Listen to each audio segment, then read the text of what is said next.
Good afternoon, Mount fans, and welcome in here on MountAthletics.com. I'm Steve Stoffberg. He's Roy Sigler, and we hope you had a Merry Christmas as we look forward to 2012. Well, we got some basketball to take care of before we hit the new year. Today's game against American, and we'll be playing on New Year's Eve against Albany, and good to be back at Knott Arena, especially with the team going on the road after our last video stream with you here on MountAthletics.tv. And Roy, they're coming off a game against Savannah State where it was close, but either a lot of defense or the offenses just weren't producing.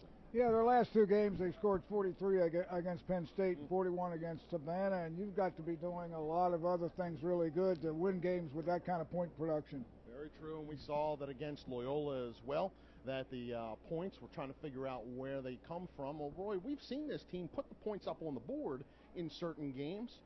What do you feel like this team's got to do to start manufacturing some points and get back, not just above that 50-point mark, but back into the 60s that they were averaging just a couple weeks ago? Well, it's all about transition for almost everybody. You got to get easy baskets on the fly before you set up your offense. It's very hard to beat somebody by running a half-court offense to get your points. So they need to get into transition, maybe some press, get some steals, get on the board, get some people running.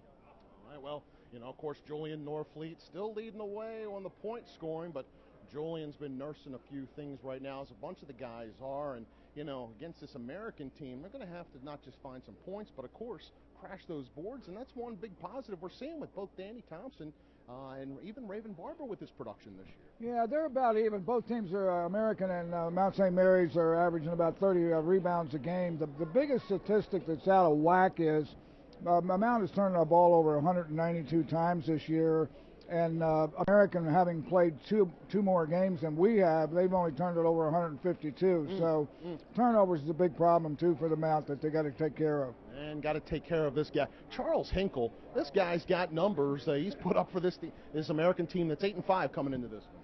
Yeah, he shoots a lot of free throws. He's shot 112 so far this year, and he's shooting 85% from the foul line and almost 40% from the three-point line. He's like 35 for 80 from the three, 6'5". So not only does he shoot threes, he must take it to the basket if he's going to the foul line. That guy those many times. Nobody's going to foul three-point shooter too often. Well, we'll be looking for number 23 off that Eagle squad. Of course, we'll be looking for our guys as well. Starting lineups to come here on MountAthletics.tv. Mount St. Mary's scored 9 of the final 10 points in the final 3 minutes to defeat American 49-42 on Thursday afternoon. With the game tied at 42, sophomore Julian Norfleet scored in the lane with 1 minute and 5 seconds left to give the Mountaineers the lead for good. Fellow sophomore Josh Castellanos converted 5 of 6 free throws in the final 37 seconds to seal the victory. Castellanos paced Mount St. Mary's with 15 points, while Norfleet added 10 points. Senior Danny Thompson hauled in 11 rebounds, while junior Raven Barber and freshman Xavier Owens each tallied 8 points and 7 rebounds in the winning effort. Two areas that we stress are rebounding the ball and taking care of the ball, not turning it over. So both of those things at times have hurt us this year, but when we do a good job in those areas, it puts ourselves in a chance to beat anybody we play. Especially the pace of this game as well. It was kind of a grinded out type game for much of it, and when you dominate the boards the way that you did, it gives you so many more opportunities.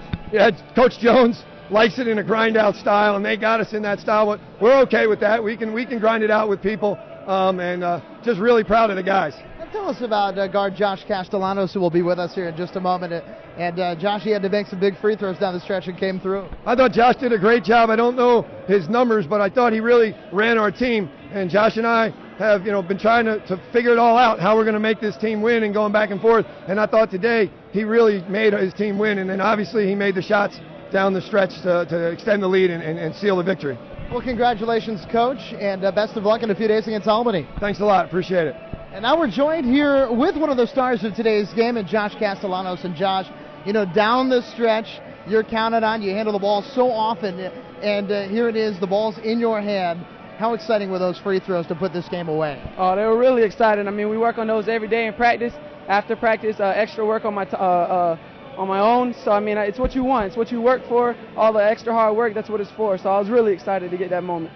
And we talked a little bit there with Coach Burke about the outstanding play down low today. How big was it for your bigs? I mean, we saw Raven Barber down the stretch seem like making every big play, taking the charge, getting the offensive board that allowed you to take those free throws there in crunch time. I felt every time we got the ball down to them in the post, they really tried to work out and do what they could. Even if it didn't fall, it was a good shot. So I was really happy for them and the work that they put in for that today. And the charge down the stretch was big. I mean, we went up 5, tried to get a stop, and he just wiped them out, and we ended up going up by 7 by the free throws that I shot. So the charge he had and the bucket he had late was big for us.